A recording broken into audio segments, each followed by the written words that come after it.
Ao Fora do Canal, você está no site www.foradocanal.com.br. Desculpa aí o som, passarinho zoando, chegando na sua cara, tá bom? O Fora do Canal é um site que inicialmente veio para trazer aí um espaço para o pequeno empreendedor que não tinha espaço na internet, e eu comecei a trabalhar com eles lá atrás. E aí eu vim aqui para Brasília, no centro da capital, perto de tudo, vim para o Terraço Shopping, para fazer as pessoas conseguirem chegar mais perto, porque era muito difícil ir lá no Guará, agora é difícil de andar e tal, e aí surgiu o Fora do Canal Podcast. O Fora do Canal Podcast veio para oportunizar mais ainda as pessoas, e hoje nós temos aí os candidatos a deputado distrital, deputado federal, nós temos aí uma turma candidata à presidência da República, governo e tal. E aí a gente começou a apresentar essas pessoas lá atrás como pré-candidatos. Hoje já são candidatos, parece que passaram por uma formação, uma faculdade, né? É bem estranho esse negócio, não? Para você que assiste, está vendo isso aí, nada mais é a mesma coisa que era antes, tá bom? A gente vai bater um papo aqui hoje com a Andréia Salles, que tem 50 anos, é carioca, ela é esposa de um colega que passou por aqui também, e a gente, depois eu falo dele, tá? E a gente vai bater um papo aí sobre a campanha dela, sobre a vida dela e, pasmem, vamos falar de drogas. Não das drogas a favor das drogas, mas como escapar desse meio das drogas. Estou aqui com a Andréia, tudo bom, Andréia? Oi, como vai? Tudo tranquilo? Tudo tranquilo. Andréia Salles, carioca, chegou em Brasília há quanto tempo? Bom, cheguei em 98, tenho 24 anos. Uhum. Eu me sinto brasiliense já, né? Já. Eu acho até estranho quando fala assim, você é carioca? Claro, porque o sotaque tá aqui, né? Uhum. Eu sempre brinco que o sotaque era bem pior há 24 anos, porque Nossa. eu parecia vendedora de biquíni quando cheguei aqui, né? Chiava. Hoje já tá bem menos, mas ainda assim as pessoas percebem, né? Mas eu ainda acho estranho, porque eu me sinto muito brasiliense, eu me adaptei imediatamente à cidade. Eu achava engraçado quando eu ia no Rio de Janeiro, eu ia pra praia e era um tal de 10 mil, é 10 mil, é Globo, é 10 mil, é 10 mil. O que era 10 mil reais? Não, era o protetor solar, exatamente, porque o pessoal falava meio arrastado mesmo, né? E o Rio de Janeiro tem esse mesmo lance do sotaque, né? Sim, mas a gente chia, né? Uhum. 2 cocas. Uhum. É isso, carioca pedindo 2 pastéis. Sim. Né? Então, a gente bota X no final de todos os S's. Uma vez eu estava na padaria, né? E eu falei assim, não queria falar 2 pães. Queria um pão. Me dá um pão. Não, eu falei assim, me dá 2 pão. Eu disse, não é 2 pão, é 2 pães. E aí a menina encucou que queria vender exatamente 2 pães. E eu queria 2 pão. E aí eu encuquei com ela, então faz o seguinte, me dá um pão. Beleza. Agora me dá outro pão. E aí eu falei, pronto, agora eu tenho 2 pão. Botei isso no TikTok, viralizou. Né? E tipo assim, o carioca tem isso mesmo, né? O carioca é de zoar todo mundo, né? E ainda é zoado por uma única coisa só, o sotaque. Sim, mais ou menos, tá? Mais ou menos? Mais ou menos, porque quando eu cheguei aqui em Brasília, todo mundo achava que eu trabalhava igual surfista, né? Sim. Que é só meio período, né? E eu trabalho, como se diz, eu trabalho igual um estivador, eu trabalho igual um operário da construção civil, sempre trabalhei muito, né? Então, aí, esse estigma o carioca também carrega, de trabalhar pouco. Eu tinha um amigo, né, que Deus o tenha, grande amigo Máximo Manzolillo, que ele brincava, que dizia que eu e o meu marido, nós éramos os primeiros cariocas trabalhando como paulistas, que ele conheceu na vida. Sim. E vamos falar assim, lá atrás da sua vida, era uma vida fácil? Você era de classe média, classe baixa, classe alta? Como é que era lá no Rio de Janeiro? Então, eu era de classe média, média alta. Eu fui criada na Zona Sul do Rio de Janeiro. Sim. Meus pais sempre trabalharam muito. Minha mãe, mesmo sendo uma pessoa de outro tempo, ela sempre trabalhou fora. Ela era funcionária do Ministério dos Transportes, lá no Rio de Janeiro. Meu pai era comerciante. Então eles sempre trabalharam muito, então eu sou a raspa do tacho, eu sou a última filha, a filha número 4. Então, como dizem minhas irmãs, eu peguei a vida boa da família, porque quando eu nasci o pessoal já estava melhor, né? Já estava mais abastado, assim, né? Um pouquinho melhor. Então eu não tive uma infância com dificuldade, nem uma adolescência com dificuldade. Bacana. E onde você viu a necessidade de vir para Brasília? Você veio para trabalhar? Como é que foi? Foi exatamente isso. O que aconteceu? Eu já estava casada, já tinha filha pequena, a minha mais velha, que é a Ana Francisca, que nasceu no Rio. E aí o que aconteceu? O Rio de Janeiro já estava decaindo naquele tempo, né? Já não estava mais com tantas oportunidades de trabalho, de emprego. E, paralelo a isso, nós temos um grande amigo aqui em Brasília, que é o Paulão, e ele nos ofereceu a oportunidade de vir trabalhar aqui. E a gente veio visitar Brasília no 7 de setembro e eu me apaixonei. Que bacana. Chegou aí a assistir a parada de 7 de setembro? Acredite, não fui. Não foi, né? mas eu fiquei, assisti a movimentação. Na época esse meu amigo morava no Sudoeste. E aí a gente vê a movimentação da cidade, né? Tem uma movimentação. Não fui, mas eu vi a movimentação, né? Que era perto da Esplanada, a gente circulou ali. E aí o que acontece? Eu me apaixonei ali naquele momento.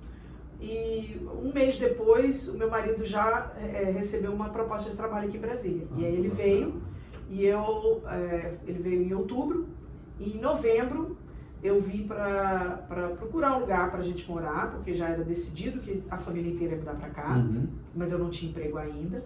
Então eu vim para procurar um apartamento, né, porque ele estava morando com esse nosso amigo.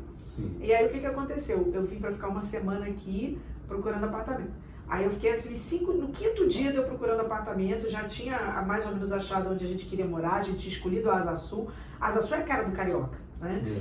Aquela meio bagunça, muitos bares, restaurantes. E aí o que aconteceu? Quando eu estava assim, no meio dessa procura, o Jorge, meu marido, me ligou e falou assim, olha, tem uma proposta de emprego para você, corre lá. Eu falei assim, tá. Aí eu fui. Eu fui contratada no mesmo dia e comecei a trabalhar no dia seguinte. Eu nem voltei para o Rio de Janeiro. Você, quando chegou aqui, você já veio jornalista ou se formou aqui em Brasília? Não, já vim jornalista. Já tem uma grande bagagem? Não era tão grande, né? Porque eu cheguei aqui em 98, eu tinha só 4 anos de formada em jornalismo, né? Eu me formei em 94, mas eu comecei a trabalhar em redação de jornal em 91. Então eu cheguei aqui e tinha aí de 91 a 98, 7 anos de experiência em jornalismo. Você era canetinha? A canetinha, né? Você fazia o quê? Que página você fazia lá no Rio? Então, eu era especialista na cobertura de polícia. Então, ou seja, eu trabalhei muito no Rio de Janeiro. Bastante, imagino. Muito, de verdade. Eu dava plantão no final de semana, madrugada de sábado para domingo era minha. E uma coisa que eu aprendi na cobertura de polícia é que o povo bebe e se mata. Oxe. É triste isso. É triste, uma triste realidade. O povo bebe a diretora de imagem está incomodada com você de lado, queria que você falasse de frente para a câmera, mas tá bom. Deixa Vou você falar de frente para a câmera, mas olhando para você? Pode ser. Pode ser? Pode ser. Não, é porque eu gostava do outro lado também, mas a gente começou assim, não, vamos tentar esse lado de cá, vamos ver se dá certo. Então lá você veio das páginas policiais, porque você era sempre da caneta, você, vamos falar assim, você gosta muito de vídeo, como falamos aqui fora do ar, mas você era a mulher da caneta. Do impresso, sempre fui do impresso, exatamente. E quando você veio em Brasília, para Brasília, então, o primeiro emprego foi no impresso também? Não, então, quando eu vim para Brasília, eu já vim com uma oportunidade de emprego na área de assessoria. Opa. Eu fui trabalhar no Ministério da Reforma Agrária, na época o ministro era o Raul Jungmann, e aí eu fui para a comunicação do Raul Jungmann em 98. E a minha atribuição lá foi um mundo novo para mim. Primeiro, assessoria. E segundo, a minha atribuição lá era vender pautas do Ministério da Reforma Agrária para tudo que não fosse Rio, São Paulo e Brasília. Ou seja, o resto do Brasil inteiro. Então isso me deu oportunidade de não só interiorizar o Brasil, porque eu estava mudando para o interior do Brasil, né? Como conhecer as realidades de cada estado do Brasil. Porque tem uma coisa, eu falo muito isso aqui em Brasília, infelizmente, o carioca, ele nasce de frente para o mar e de costas para o Brasil. Eu não fugia a essa regra. Eu nasci de costas para o resto do Brasil. E Brasília me deu a oportunidade, primeiro, de conviver com gente do Brasil inteiro, de verdade. E segundo, que dentro do Ministério da Reforma Agrária, eu conheci a realidade dos outros estados. E isso foi muito bom para mim. Isso te trouxe uma bagagem assim, profissional muito grande, porque você só ia para a página policial, só conhecia só o oco, entender? Só a tristeza da morte, do sangue. Pronto. E aí daqui a Isso pouco aí. Você chega assim e vai ver outras coisas. Exatamente isso. Conhecendo o país na reforma agrária. E uma realidade interessante, porque eu acabava indo...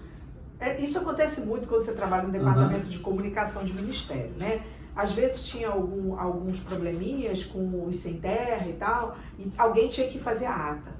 E quem que vai para a ata, né? A pessoa acabou de chegar na comunicação, né? Tinha acabado de chegar, quem é que vai para a ata de uma discussão com o MST? É quase um estagiário, eu era quase um estagiário lá. Então, mas eu brinco com isso, mas isso me apresentou uma outra realidade, né? Porque você no Rio de Janeiro jamais vai conhecer alguém do MST. Você jamais vai conhecer a realidade de alguém que luta por um pedaço de terra. Então, acabou que eu também conheci a realidade de uma outra sociedade, porque é uma outra sociedade, muito diferente da carioca. E, assim, vendo essa realidade, você conheceu um outro lado que você não conhecia, que era o lado do sofrimento das pessoas, né? O pessoal do MST, o pessoal que sofria com dificuldades, com a fome, e você tinha que relatar isso junto da assessoria? Não, na verdade, o que a gente relatava lá no Ministério era as pautas de assentamentos. Sim. Quer dizer, então, meio que eu relatava as alegrias. Né? Porque era quando o governo estava assentando, então eu ia para o assentamento. Né? Eu nunca me esqueço de um assentamento que eu fui, que a gente teve que ir com um aviãozinho do INCRA, né? Porque o lugar era inóspito mesmo, no meio do Pará. Né? Eu nunca me esqueço, era assentamento Dr. Pimentel. E a gente pousou numa pista de terra com um avião saindo daqui de Brasília, avião do INCRA. E era muita alegria daquelas pessoas, porque era uma oportunidade nova de vida para elas, sabe? Então, por mais que eu estivesse vendo a dificuldade daquelas pessoas, o momento que eu tinha de relacionamento com elas era um momento feliz. Que bom. E foi aí que você começou a perceber também a vulnerabilidade social das pessoas? Ou veio depois? Não, eu sempre tive o olhar da vulnerabilidade. Eu digo que eu sou oriunda da Zona Sul do Rio de Janeiro, né? Então eu tive até os 17 anos pouco contato com as pessoas em situação de vulnerabilidade. Só que aí com 17 anos, tinha um projeto social lá na faculdade, eu fiz PUC. E aí tinha um projeto social de ir para uma comunidade chamada Senador Camará, no Rio de Janeiro. Uma comunidade carente. Muito, muito carente na época, né? Então, eu ia todo sábado com um grupo de estudantes da PUC. Cada estudante tinha a sua função. O pessoal da área de biomédica ia lá para fazer atendimento de biomédica. O pessoal da área de engenharia ia lá para estudar como melhorar a comunidade. E o pessoal de comunicação, que esse eu me incluía, era eu e um fotógrafo, ia lá para fazer o jornalzinho da associação comunitária. Então, com 17 anos, foi o meu primeiro contato direto com a situação de vulnerabilidade. Era um projeto social belíssimo, né? Isso é uma vantagem que a PUC tem, ela oferece esse tipo de trabalho social. E eu fiquei lá até o final da faculdade. Né? E ali foi meu primeiro contato. Eu nunca deixei de ir a Senador Camará, eu só deixei de ir quando eu mudei para Brasília. Eu saí, me formei, continuei frequentando a comunidade, ajudando a comunidade. Agora, eu digo que esse foi o meu primeiro contato, né? Mas o divisor de águas dessa história toda, isso eu estou falando de 1988, tá? Que eu comecei a frequentar a Senador Camará. Eu tinha 17 anos. O meu divisor de águas real foi 1993, com a chacina da Candelária. tá? Eu já era repórter de cobertura de polícia na época, apesar de eu não ter me formado ainda, eu tinha status de repórter, porque eu já estava há 3 anos quase no jornal, e aí teve a chacina da Candelária, e eu fui deslocada para lá, para fazer a cobertura. O assassinato foi de madrugada, eu era a primeira repórter que entrava de manhã, e eu fui deslocada para lá de manhã. Tá? Até aquele momento, eu nunca tinha visto criança morta na minha vida. Eu já tinha feito uma centena pelo menos, de encontros de cadáver como repórter, mas criança eu nunca tinha visto. E não era qualquer coisa, eram 8 crianças mortas na porta da igreja. Então, assim, o peso é muito grande disso. Até para um repórter com uma certa experiência de lidar com isso, até para mim foi difícil naquele momento, sabe? Então, ali foi o real divisor de águas na minha vida. Porque aqueles meninos, eles eram dependentes químicos, eles eram usuários de cola, de sapateiro, que era a droga daquela época. Eles, sim, estavam envolvidos em pequenos furtos na região da Candelária, na região do centro da cidade, né? Mas eles eram crianças dependentes químicos. E ali, a minha vida mudou naquele dia. Eu conheci uma pessoa que também, uma ativista social naquele dia, que é a Ivone Bezerra, que é uma ativista muito conhecida no Rio de Janeiro por ajudar crianças em situação de vulnerabilidade. E quando eu cheguei lá, todas as crianças que sobreviveram, que não eram poucas também, ali, dormiam muitas crianças ali, pelo menos umas 10 estavam em volta dela, abraçados com ela, com medo, sabe? Ali, aquilo me marcou, porque primeiro, eu nunca tinha visto criança morta, e aí eu vi. E segundo, eu vi ali no meio uma mulher em que as crianças confiavam. Eu vi ali no meio uma mulher em que as crianças estavam pedindo ajuda. E ali me despertou realmente para o que eu vim, o que eu sou hoje. Porque eu olhei e falei assim, o que essa mulher faz de diferente para essas crianças estarem confiando nela, pedindo ajuda a ela? Porque até aquele momento, tudo que eu escutava daquelas crianças é que eram bandidinhos, sabe? Sim. E ali eu vi uma relação diferente. Então, a partir dali, então, você já carregou contigo uma causa. Você já carregou naquele momento uma dor que não era sua, mas que você estava sentindo e você viu que precisava de uma solução social. Ali, depois que passou, né, eu procurei a Ivone Bezerra, a gente conversou muito naquela época, eu me engajei em alguns projetos sociais dela, tá? Mas logo depois eu me mudei, né? Em 98 eu vim pra cá. E aí, em Brasília, a partir de quando você começou a falar assim, não, eu tenho que botar isso na minha vida em Brasília também? Então, na verdade, a motivação foi meu marido, porque ele era usuário de drogas, ele é dependente químico, em abstinência, há 19 anos, acabou de fazer 19 anos que ele está em abstinência, graças a Deus. Então, em 2003, quando ele tomou a decisão de nunca mais cheirar uma carreira de cocaína, a gente procurou um grupo de autoajuda contra a dependência química, para ele poder se manter na decisão dele. E aí, a partir dali, a gente virou a chave de tudo, né? A gente passou a ajudar as pessoas nessa área. As pessoas que precisam sair, e os familiares que estão tendo que lidar com isso. Né? Porque você ter um dependente químico dentro de casa não é fácil. Eu lidei com isso por muitos anos, não é fácil. Então, a partir daquele momento, a gente virou a chave. A gente passou a usar a nossa experiência de saída da droga para ajudar as famílias e os dependentes químicos a seguirem também o nosso caminho.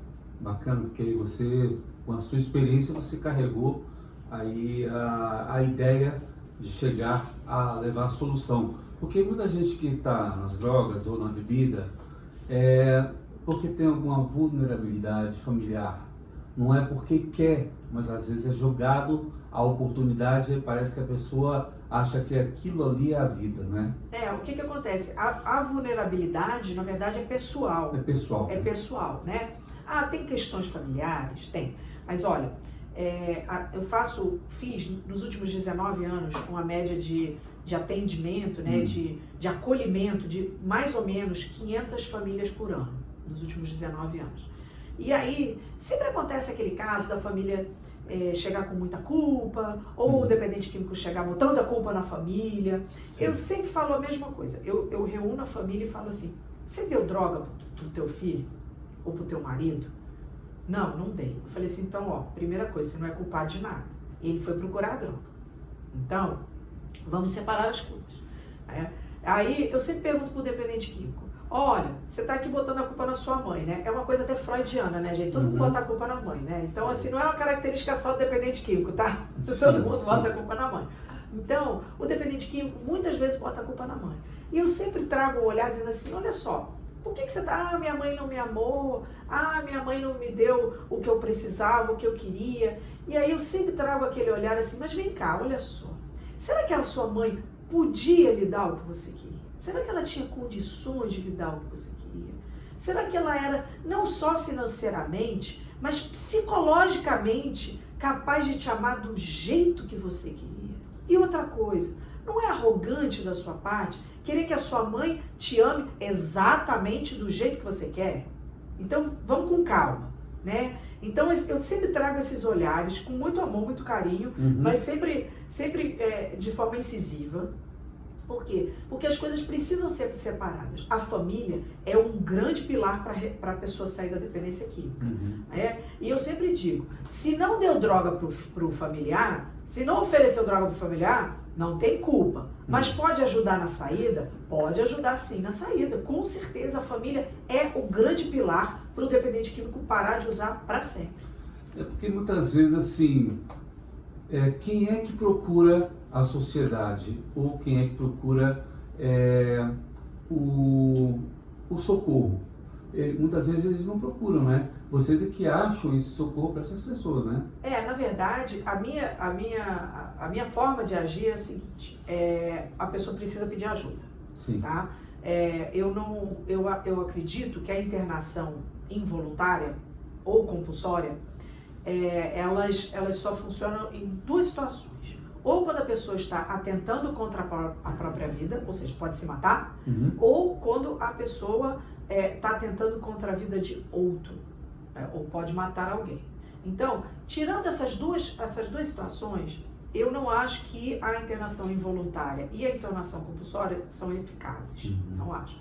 Eu acho que existem vários formatos. Eu acho que o dependente químico tem muitas formas de escolher a saída dele. Né? A internação voluntária é uma delas. É eficaz, muito eficaz para muita gente. Tá? Tem gente que consegue sair só frequentando psiquiatra e psicólogo no CAPS. Né? O CAPS é o Centro de Atenção Psicossocial. O CAPS AD, que é álcool e drogas, é que atende esse público. Então tem muita gente que sai só frequentando o CAPS. Então, a minha grande luta é para que o dependente químico tenha todas as oportunidades de saída à disposição, o formato que ele quiser.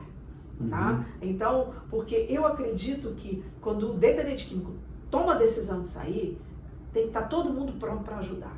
A família pronta para ajudar, o governo pronto para ajudar, sabe? Os próprios colegas dele, das antigas, porque o cabra que estava usando junto com ele, não é colega bom nesse momento, tá? Então, assim, são os colegas da antiga, os colegas que diziam assim para ele, pô, cara, não faz isso, pô, mulher, não faz isso, você tá entendendo? Não entra nessa, parada errada, sai fora disso. Esses são os grandes apoios quando a pessoa decide sair. Eu tenho muito conhecimento, tenho uma amiga lá em Minas Gerais, em Belo Horizonte, que ela teve um filho, quer dizer, dois filhos, um drogado e outra se transformou numa lésbica e tal, mas ambos tinham vivência com drogas e foi um sofrimento muito grande. A mãe teve que cuidar do filho de 30 anos como se fosse um adolescente e muitas vezes parece que retroage a idade quando a pessoa começa a utilizar drogas nessa idade, não é? A questão do retroagir na idade é uma questão neurológica, sim, que é muito grave e que desenvolve em algumas pessoas, não é todo mundo, que você começa a ter alguns danos mentais que caminham para a esquizofrenia. Isso é muito grave, tá? Hoje, eu peguei a pesquisa eu fui no Congresso Mundial do Cérebro, né? E lá eu descobri, por exemplo, que as pessoas têm, em média, 1,5% de chance de desenvolver esquizofrenia. Se a pessoa começar a usar álcool e drogas, ou um ou outro, como é que se diz, não importando a quantidade, sim, essa pessoa que tinha 1,5% de chance de desenvolver esquizofrenia, sobe para 4,5%. Ou seja, quando você fala que ele vira quase uma criança, é porque provavelmente ele pode já estar desenvolvendo algum dano neurológico, que na maioria das vezes é irreversível. Então, quem começa a usar drogas não sabe se vai desenvolver esquizofrenia, porque não existe pesquisa que mapeia quem na população tem chance de desenvolver esquizofrenia. Não existe essa pesquisa, não existe essa, como é que se diz, a medicina ainda não avançou esse ponto. Então, qualquer pessoa não está livre de desenvolver esquizofrenia. E se começar a usar droga, a chance vai para 4,5%. Um outro exemplo, às vezes, se uma pessoa ela já usa droga da sua adolescência, entendeu, até a vida adulta, para ela se limpar da droga, independente de qual seja, haxixe, maconha, loló, essas coisas assim, entendeu? Quanto tempo que ela leva de tratamento para se limpar da droga, para não ter abstinência? Então, depende da droga, né? Cada droga tem um prazo de circulação dentro do sistema sanguíneo. Sim. Por exemplo, você falou dos jovens, então eu vou falar das drogas de adicção do jovem, que é o álcool e a maconha. Né? Essa história de dizer que a maconha é bom, maconha é remédio, eu sou totalmente contra, tá? Por quê? Porque tudo que você flexibiliza, você tem que olhar para o jovem. E aí você olha para o jovem, qual é a droga de adicção do jovem? A maconha, né? Então, vamos lá. Você tinha perguntado, né, essa questão do ficar limpo, né, na corrente sanguínea. Né? Na dependência também, né? Na dependência é para sempre. Não tem limpeza na dependência. Não tem. Não, você se mantém livre só por hoje. Só por hoje você não usa drogas, só por hoje você não usa álcool. O dependente químico, ele tem que se vigiar o resto da vida. Eu já peguei casos de pessoas que ficaram 30 anos sem usar. E aí acharam que estava bom, fizeram o teste, e aí o que acontece? Esse dependente químico parece que ele usa para compensar os 30 anos que ele ficou sem. Nossa. Assim, em geral, quando é uma abstinência dessa tão longa, e aí ele volta, acaba falecendo. Essa é a verdade. Porque ele vai numa compulsão muito grande, ele já tem uma idade já avançada, normalmente, né? Nessas situações. Eu conheço um caso muito triste, tá? De um dependente químico que estava há 38 anos sem usar. E aí ele usou, ele foi para a boca de fumo, ele tinha bens, ele entregou os bens dele todos para o traficante, inclusive o apartamento dele. A esposa foi, depois de quase uma semana desaparecido, ela recebeu como é que se diz, uma campainha do traficante, dizendo que estava chegando lá para pegar o apartamento, que o marido dela tinha cheirado o apartamento todinho dele. Nossa. E ele acabou morrendo na boca de fumo. Ele acabou tendo uma overdose. Então, quer dizer, para você se limpar da droga, socialmente não tem como, porque é uma dependência para a vida toda. Exatamente, é uma dependência. Agora, para você se limpar no organismo, quanto tempo? Então, cada uma tem a sua circulação, né? Sim. O álcool é de 24 a 48 horas, né? A maconha, ela começa depende do organismo, a não aparecer mais a partir dos 30 dias. Sim. Né? Mas, assim, para ser bem seguro, 60, para ela não aparecer, mas fazendo efeito dentro do organismo da pessoa. Tá? A cocaína é mais demorada, a cocaína, se não me engano, é 1 mês, que ela fica com traços. As drogas sintéticas, tipo LSD, por aí vai, eles ficam armazenados no cérebro e eles podem ter, como é que se diz, como é que chama isso? Eu esqueci, tem um nome até é um nome até comum do pessoal da década de 60, falava-se muito disso. Eles podem ter um efeito rebote 10 anos depois do uso, porque as partículas de LSD, elas ficam presas no cérebro em determinados locais, que você pode ter um efeito rebote 10 anos depois dirigindo e talvez nem usando mais LSD, né? Então aí depende de droga para droga. Não sou médica, tá? Eu estou falando aqui da minha pesquisa. É importante dar essa informação para as pessoas, porque a pessoa, ela acha que, eu estou livre da droga, me converti, aceitei Jesus e tal, e daqui a pouco, psicologicamente, ela não consegue curar. Ela consegue ter aquela sensação fisiológica que mudou alguma coisa de 30, 60, 90 dias, entendeu? Mas fica aquela coisa de dependência, parece que o capetinha está sempre apontando no ouvido da pessoa para voltar com a droga. Essa é a grande realidade. Olha, né? esse coitado capeta, né, tomou a culpa agora. Entendeu? O culpado somos nós mesmos que estamos fazendo uso sem indevido das substâncias, né? O que acontece? Esse capeta é o capeta que a gente vai ter que lidar, é o capeta que o dependente químico vai ter que lidar o resto da vida. Ele vai passar o resto da vida no ombro, no ouvido, dizendo assim, você tá bom, vai, só um pouquinho, olha lá, olha, eu vou lhe falar, o dependente químico ele precisa de muitos pilares para poder se manter firme fora das drogas. E um dos pilares, que é o AA e o NA, o AA é o Alcoólicos Anônimos e o NA é o Narcóticos Anônimos. Eles usam muito isso, lugares, pessoas e atitudes. Você tem que mudar essas 3 coisas, senão você não consegue sair. Né? Então, eu conheço dependente químico que precisou mudar a rota de volta para casa, tá descendo em outro ponto de ônibus para não passar no bar que bebia, ou não passar na boca de fumo que cheirava, você tá entendendo? Porque precisa... É vigilância o resto da vida. E não pode dar mole. E se a pessoa, assim, não tem uma companhia social para ajudar nesse sentido, tipo uma uma esposa, como é que vai ser a vida dessa pessoa dependente? Então, o AA tem para todo mundo. Graças a Deus, o AA acabou de fazer... acho que 80 anos no Brasil, maravilhoso, né? O AA é a base de todos nós. Todos nós que ajudamos familiares, todos nós que lutamos contra as drogas, temos o AA como nosso principal pilar, tá? Então, os 12 passos, maravilhoso, adoro. Acreditar em Deus acima de nós, né? É maravilhoso. O que acontece? Essa questão do dependente químico, precisar de apoio, ele pode achar esse apoio, tanto nos grupos de autoajuda, AA ou NA, ele pode achar esse apoio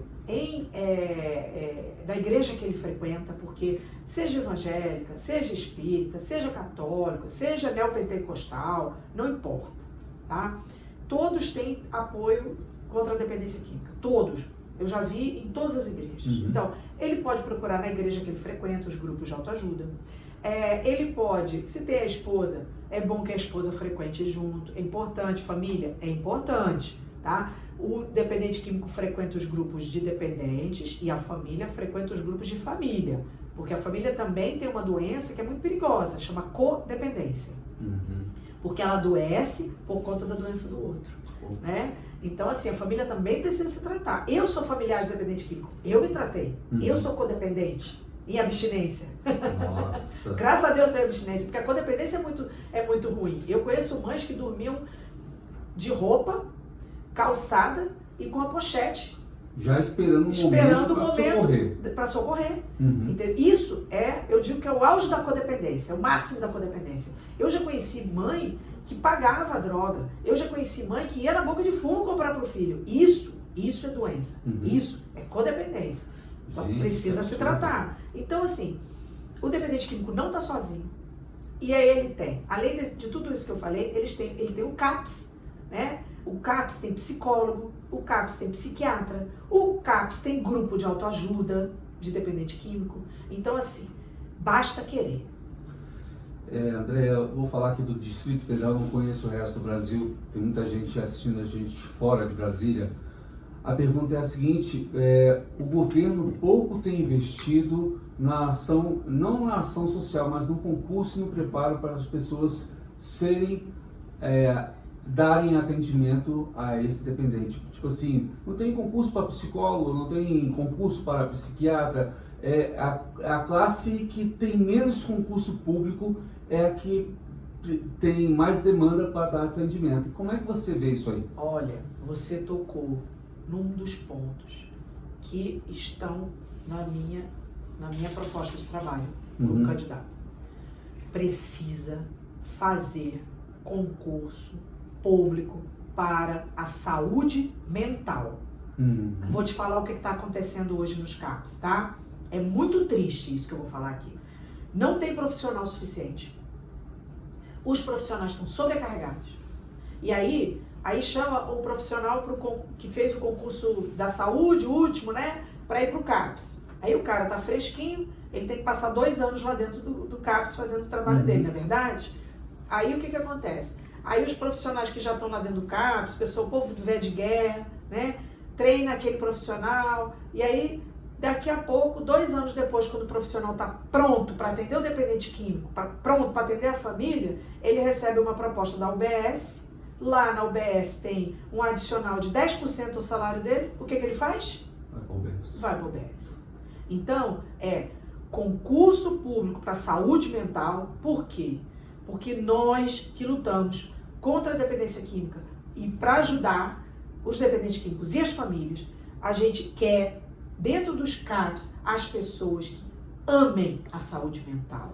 As pessoas que, como nós, como é que se diz? Olhem para o dependente químico com um olhar de empatia profissional, mas com empatia.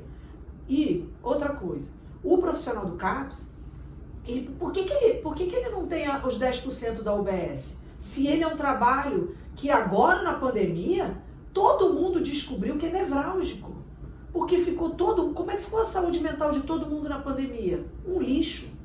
Então agora, finalmente, a saúde mental foi levada a sério, porque ficou todo mundo preso dentro de casa, igual Siri na lata, né? Doidinho dentro de casa. Então, precisa, primeiro, fazer concurso para saúde mental. Tem que trazer para dentro dos CAPs, do COMP, que atende criança com problema de dependência química, e o adolescente, que atende adolescente com problema de dependência química, trazer a pessoa que ama a saúde mental. Tem que trazer esse profissional para dentro da rede. E, segundo, dar os 10% de adicional, porque outro dia eu estava conversando com a pessoa do CAPs, teve um assassinato dentro do CAPs. Gente, saúde mental. Ali dentro, todo mundo que está dentro do CAPs está precisando de ajuda mentalmente. Então, teve um assassinato dentro do CAPs. E a pessoa que foi assassinada estava embaixo do cartão de ponto, onde todo mundo, todo o profissional que chegava tinha que bater o ponto, né? E aí o que aconteceu? Levou horas e horas para ir recolher o corpo, né? Porque tinha perícia, aquela coisa toda e tal. E as pessoas, você imagina, você trabalhar num lugar e você vai bater o teu ponto e tu não bate o teu ponto porque tem um cadáver embaixo do teu ponto.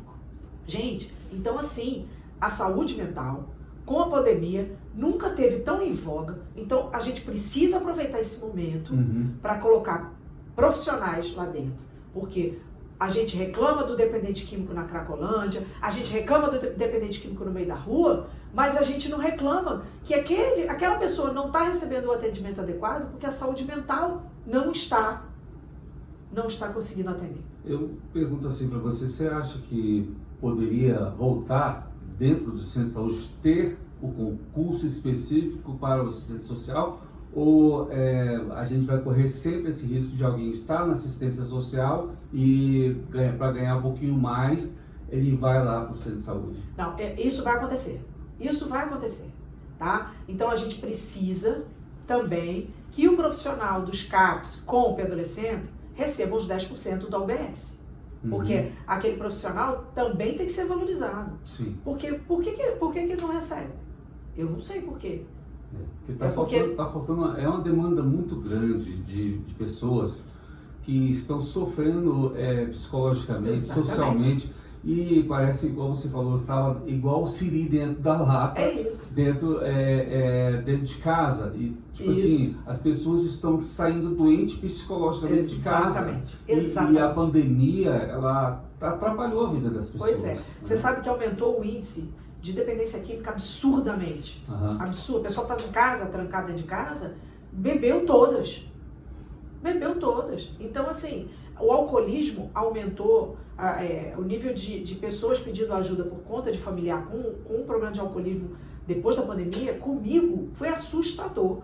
Eu nunca atendi na minha vida tanto dependente químico de álcool como depois da pandemia. É complicado. Eu vou me direcionar agora a você que está assistindo a gente. A gente está com o site foradocanal.com.br. Se você chegou aqui, alguém te convidou, entendeu? E a gente tem uma forma de interagir com o convidado, que é recebendo mensagens. Lá no site tem um mural, onde você clica em adicionar mensagem, você coloca o seu nome, a mensagem para quem é, o seu e-mail e a cidade de onde você está falando em uma mensagem. Pode ser de elogio ou também pode ser uma pergunta para o convidado. A gente está transmitindo simultaneamente com o YouTube e também com o Facebook. Se você chegou por aqui e você pode ter achado no YouTube por conta de ter pesquisado Andréa Salles ou falando sobre drogas, a gente está aqui para você também mandar sua mensagem pelo YouTube e também pelo Facebook. Então vem para cá, manda aí o seu alô, manda a sua mensagem e enquanto isso a gente vai falando um pouquinho mais assim sobre a decisão, porque tipo assim, ela não nasceu pré-candidata nem candidata e para passar a uma eleição ela tem uma fase muito forte.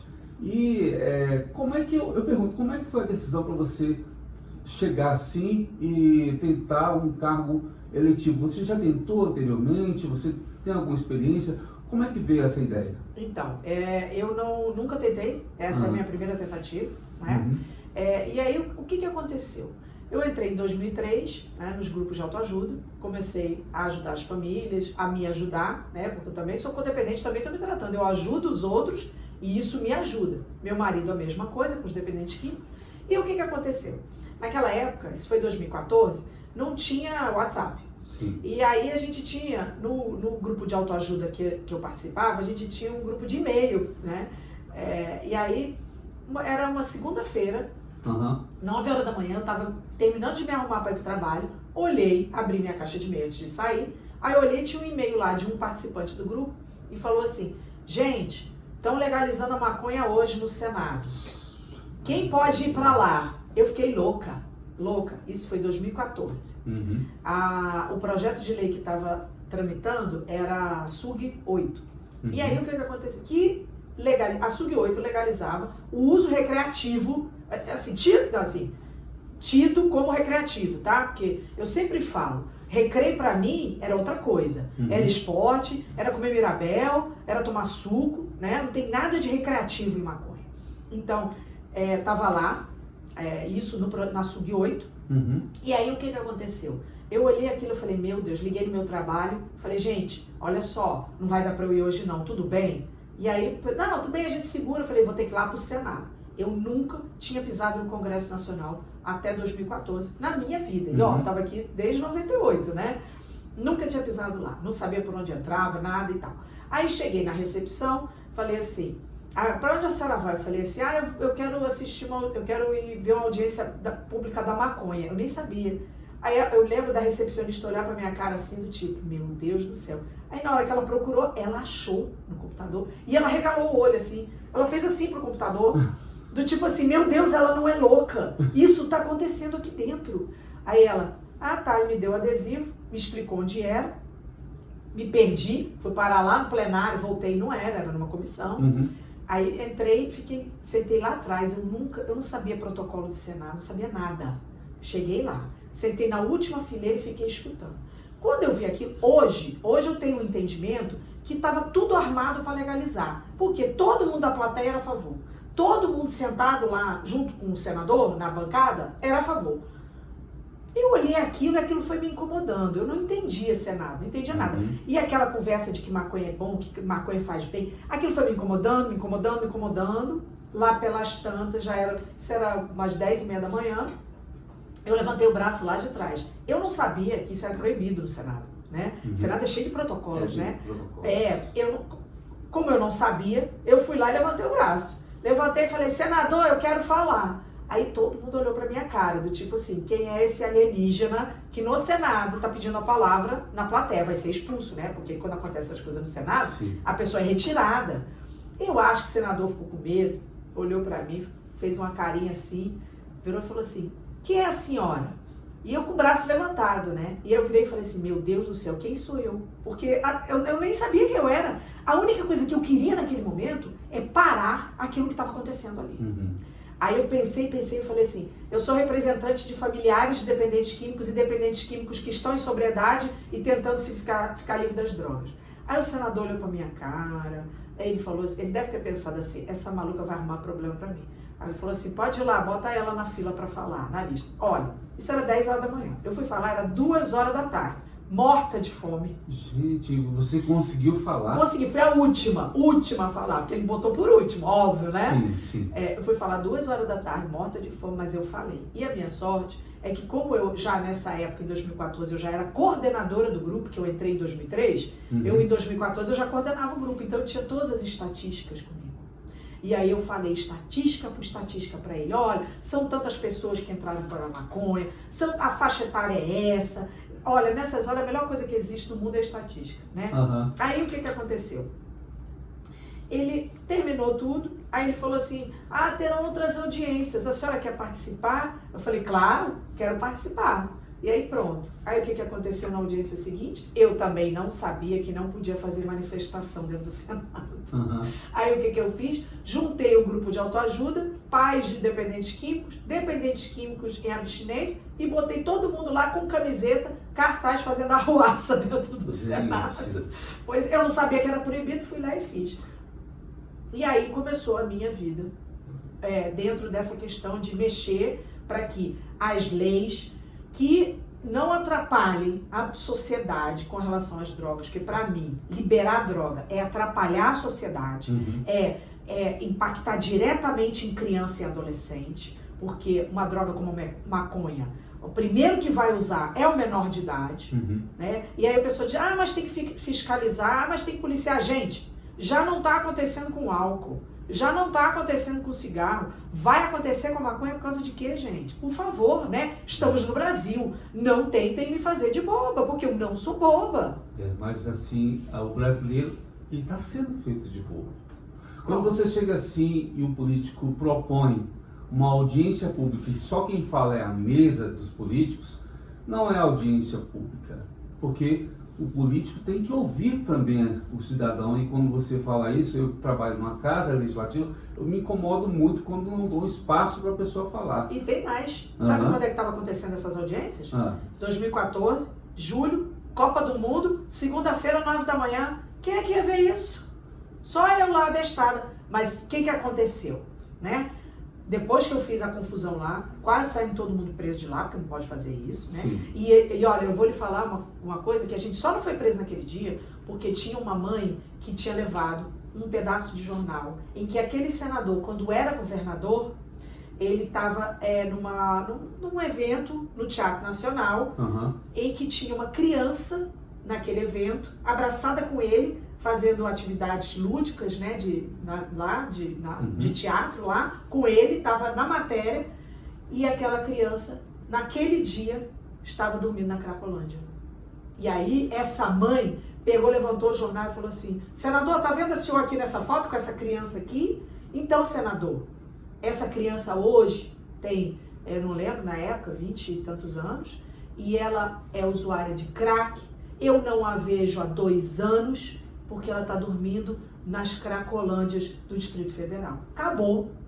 Depois disso, ninguém prende ninguém, né? Exato. Enfim. E aí, desde então, eu organizo manifestações no Senado e na Câmara para impedir que projetos de lei que impactem diretamente no dependente químico, uhum, e no familiar do dependente químico passem. E aí também tem a parte boa, né? Ajudando a fazer leis que melhorem o atendimento a essas pessoas. Por exemplo, vou te dar um exemplo. Em 2019, até 2019, a lei de drogas, que era 11.343, de 2006, uhum, não contemplava um equipamento que é muito importante, que é a comunidade terapêutica.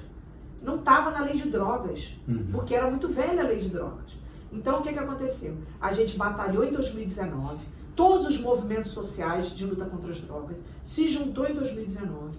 Eu estava lá ajudando todo mundo e a gente conseguiu mudar a lei de drogas. Hoje ela se chama, o número dela é 13.840 e ela teve algumas outras mudanças, mas talvez a mais importante seja que as comunidades terapêuticas agora são equipamentos que são olhados e fiscalizados pelo poder público.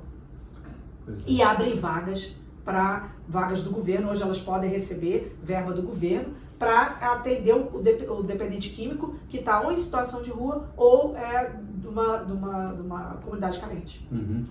Eu quero mandar aí um abraço para as pessoas que estão assistindo. Temos aqui a Samantha Santos, que está lá no Facebook, Lauro de Paula, que está lá no Paraná e assistindo também pelo Facebook.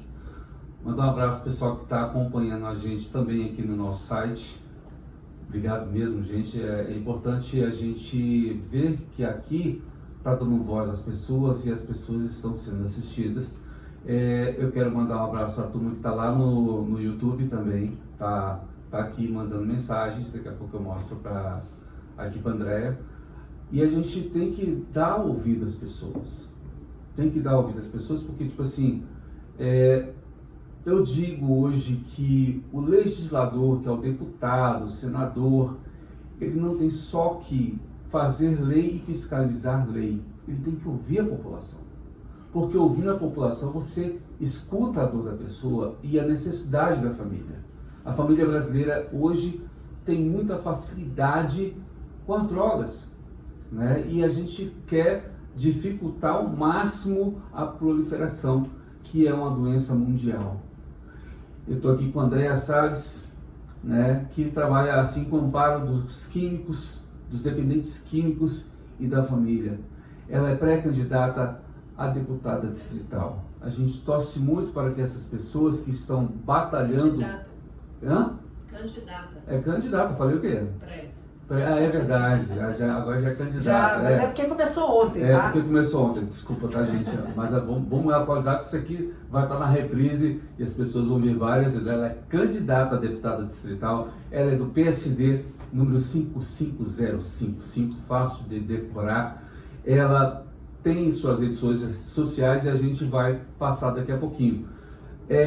Esse trabalho seu de amparo, tendo uma pessoa na família e uma correria, você já trabalhou em rádio também. Sim, né? Sim. Trabalhando no rádio, qual era o foco do seu programa na rádio?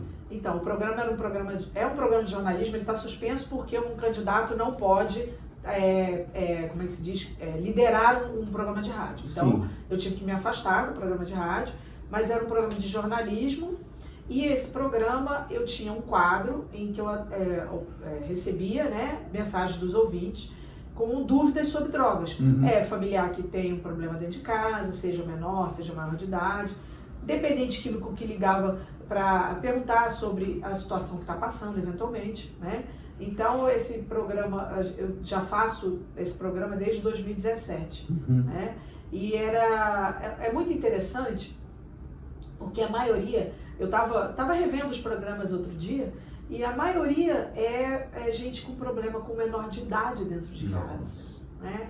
É muito triste ouvir isso, porque a gente sempre fala, o futuro são eles, mas a gente precisa cuidar do hoje, né, deles, sim, né? Essa criança, esse adolescente, ele precisa, eu acredito, dentro das minhas propostas, eu acredito, por exemplo, que um adolescente, um menor de idade, ele não pode ficar na rua fora do horário escolar, né? Então, o governo precisa oferecer, precisa ser uma política de Estado, né? Não pode ser só uma política de governo, porque aí troca governador, troca política. Precisa ser uma política de Estado, a Câmara faz política de Estado, então precisa ser uma política de Estado às atividades no contraturno da escola, né? E eu tenho um grande exemplo de que isso dá certo, que é a Islândia, que era o país da Europa que há 20 anos tinha o maior índice de jovens usuários de álcool e drogas, e hoje é o menor índice 20 anos depois, porque eles aplicaram um programa fenomenal. Hoje é 2% só da população, Eu brinco, algumas pessoas falam assim, André, mas a Islândia é uma ilha. Gente, a gente é uma ilha também, tá? Sim. Brasília ainda é uma ilha. Então a gente tem que aproveitar que a gente ainda é uma ilha para a gente combater o que está errado. Então, o que a Islândia fez que deu muito certo foi atividades lúdicas do tipo teatro, música e esporte no contraturno da escola para todos os adolescentes, todas as crianças, tá? Para que ninguém ficasse na rua nesses horários. E aí é a parte polêmica da Islândia, né? Uhum. Eu já conversei com muitas pessoas sobre isso e algumas disseram assim, Andréia, tu vai propor um trem desse, vai dar, o povo vai cair em cima de você. Eu falei assim, gente, as famílias não vão me apoiar, eu tenho certeza, que é a questão do toque de recolher para menor de idade. Uhum. A Islândia colocou da seguinte forma, até 14 anos tem que estar em casa até 8h30 da noite. Uhum. Entre 14 e 17 anos, 22 horas. E aí você para pensar assim, gente, vamos lá. Estou falando aqui de um menino de 10 anos de idade. É certo um menino de 10 anos de idade, 10 horas da noite sozinho na rua? Tá errado. Tá errado. Né? Então, a gente tem que tem que olhar mais para o menor de idade, nesse momento, né? Eu acho que a grande prevenção que a gente tem que fazer nesse momento é a família olhar para esse menor, primeiro as companhias, óbvio, né, que é o principal, mas isso minha avó já estava fazendo, minha bisavó já fazia.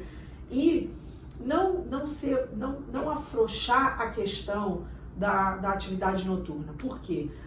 O menor de idade usa droga durante o dia? Eventualmente usa, mas os grandes horários de uso de droga do menor de idade são à noite. Gente, a coisa é pesada, tem gente pensando por você nem imagina quem é. A gente está aqui com a Andréia Salles, ela é candidata a deputada distrital pelo PSD. A gente tem muita gente bacana batalhando pelo seu espaço, entendeu? Para falar por você. E quando você elege alguém, você está dando exatamente isso. Então começa a observar as pessoas boas que estão aparecendo e vai lá e aperta a mão e vai lá, eu tô com você, entendeu? Porque não é fácil essa caminhada. A Andréia tem 2 filhas, ela tem um marido e muitas vezes nessa caminhada pouco tempo tem com eles para atender você, para vir até você para falar de suas propostas e sua vida e falar dos seus exemplos. André, fala aí pra gente como é que a gente faz para te encontrar, para que outro podcast venha a te trazer também para bater um papo, para as pessoas te chamarem para visitar a casa delas. Como é que eles fazem? Então, eu agradeço demais essa oportunidade de falar sobre tudo aqui com relação a essa minha luta. E quem quiser me mandar mensagem, eu tenho um Instagram, né? Eu adoro Instagram, tá? Então, assim, pode mandar mensagem à vontade, porque se eu não estiver ocupada, eu fico igual doida lá, né? Tem uma pessoa, eu até brinco que tem a Isa, que é uma pessoa que está na campanha, que está me ajudando a administrar o Instagram, especificamente, e ela brinca comigo assim, Andréia, o seu Instagram é uma loucura. Eu tô com notificação direta. Por que isso? Eu sou uma pessoa de Instagram, então pode mandar mensagem por lá. Meu Instagram é o @AndréIA _ Salles. O Salles é com 2 S. SALLES. AndréIA _ Salles. Ok. E tem um telefone, um zap para a pessoa também entrar em contato? Tem sim. Passa pra gente. 99-231-1669. Tá certo. A gente está aqui com a Andréia Salles, jornalista, ativista aí também na área contra as drogas e o enfrentamento e a orientação para as pessoas vulneráveis à droga. A gente agradece muito sua presença. Tá bom? Espero que você tenha gostado. E a gente volta no próximo Fora do Canal. Aquele abraço. Pronto.